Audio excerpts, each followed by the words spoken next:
Hello and welcome to HistoryPod. On the 23rd of January 1900, British troops mounted a nighttime attack on Spion Kop during the Second Boer War. The Second Boer War saw the British Empire fight against the Afrikaans-speaking Dutch settlers of the South African Republic and the Orange Free State. The early months of the war saw the Boers inflict successive defeats on the British. After there began a crippling siege against the British at Ladysmith, a plan was made to attack the Boers and relieve the garrison. The Boers had established a defensive line along the Tugela River, approximately 20 miles outside Ladysmith. The centre of their line was overlooked by a 430-metre-high hill known as Spion Kop, which roughly translates as Spy Hill.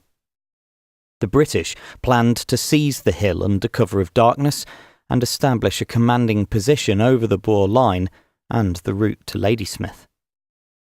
General Sir Charles Warren selected Lieutenant Colonel Alexander Thorneycroft to lead the assault, which took place late on the 23rd of January in thick mist. The British overwhelmed a small group of Boers on the hill and began to dig trenches on what they believed was the summit, though the rocky terrain on the hilltop meant that they were very shallow and offered little protection. When the mist began to lift the next morning, the British were dismayed to find that they had only seized a plateau. They were surrounded on three sides by the Boers on higher terrain, and they began to bombard the British with up to 10 shells every minute. Vicious fighting continued for the whole day, but shortly after nightfall, the Boers abandoned their positions on the summit.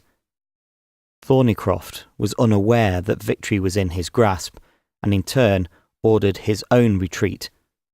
The Boers reoccupied the hilltop the following morning.